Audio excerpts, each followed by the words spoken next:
बहुत समय पहले हिमाचल प्रदेश के पर्वतीय अंचल में अरण्यपुर नाम का एक राज्य था। वहां की रानी यशोमती देवी अत्यंत रहस्यमयी और क्रूर मानी जाती थी। वह हर अमावस्या को किसी नौजवान से विवाह करती और पूर्णिमा की रात उस युवक को बलिदान कर दिया जाता। प्रजा इस रहस्य से भयभीत थी, पर कोई कुछ बोल नहीं पाता था। दरबार में सन्नाटा रहता। लोग दबी जुबान में कहते, ये रानी देवी नहीं, कोई प्राचीन शापित शक्ति है। राज्य की सीमाओं पर चंद्रताल नामक एक झील थी, जहां दूर एक तपस्वी बाबा अनंतगिरी अपनी पुत्री आराध्या के साथ रहते थे। आराध्या स्वभाव से करुणामयी, सुंदर और ज्ञानशील थी। वह बीमारों की सेवा करती, औषधियां बनाती और अंधविश्वास को तोड़ने का प्रयास करती। एक दिन बाबा अनंतगिरी को नगर में किसी बीमार राजकर्मी का इलाज करने जाना पड़ा। आराध्या ने भी साथ चलने की जिद की।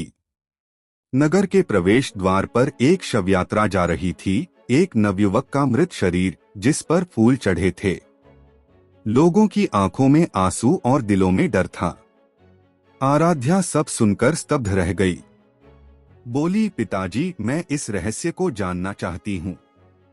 मैं स्वयं रानी यशोमती से विवाह करूंगी। बाबा ने रोका, नहीं बेटी, वो रानी नहीं, अंधकार का रूप है।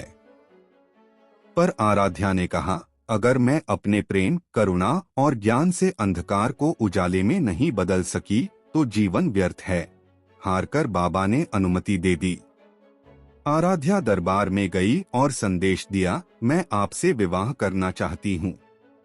रानी मुस्काई, एक और बलिदान का प्रस्ताव। लेकिन जब उसने आराध्या को देखा, उसकी दिव्यता, उसकी आंखों की स्थिरता और चेहरे की निडरता, तो वह एक क्षण को हिल गई। रानी बोली, तुम जानती हो ना कि मेरा पति बनना मृत्यु को बुलावा है।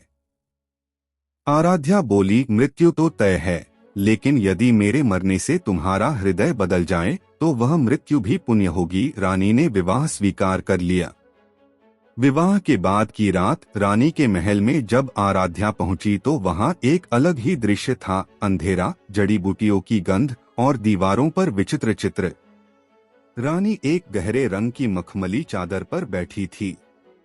आराध्या ने रानी को प्रणाम किया और पूछा, आप ये क्यों करती हैं? रानी बोली, क्योंकि मैं शापित हूँ। फिर रानी ने अपनी कहानी बताई। मैं राजा चंद्रसेन की पत्नी थी। विवाह के 5 साल बाद मुझे ज्ञात हुआ कि राजा मेरी सौतेली बहन के प्रेम में था। मैंने दोनों को रंगे हाथ पकड़ा। क्रोध में मैंने बहन को विष देकर मार डाला। राजा ने बदले में मुझे एक काले जादूगर के हाथ बेच दिया। उस जादूगर ने मुझ पर ऐसा तंत्र फेंका कि हर पूर्णिमा की रात मैं एक निर्दयी शक्ति बन जाती, जो पुरुषों का रक्त पीकर जीवित रहती। हर अमावस्या को विवाह करना और पूर्णिमा को बलिदान, यही इस शाप को बनाए रखने की शर्त थी। अगर एक भी विवाह न हुआ तो मेरी आत्मा भस्म हो जाएगी। आराध्या ने पूछा, इसका कोई अंत नहीं? रानी बोली, एक ही तरीका है, कोई ऐसा व्यक्ति मिले जो मुझे बिना भय, बिना लालच के प्रेम दे।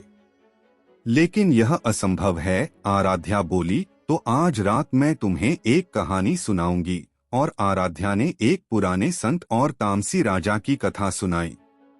कैसे संत ने राजा को दर्पण में उसका असली चेहरा दिखाया और कैसे राजा अपने किए पर पछताकर पशुबल से देवत्व में परिवर्तित हुआ।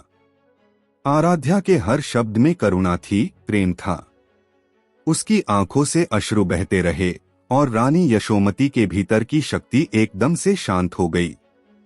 रानी बोली, तुम्हारे प्रेम, धैर्य और साहस ने मुझे बदल दिया है। अगले दिन रानी यशोमती ने दरबार में घोषणा की, अब कोई बलिदान नहीं होगा। मैं रानी नहीं, अपराधिनी थी। मुझे क्षमा करें।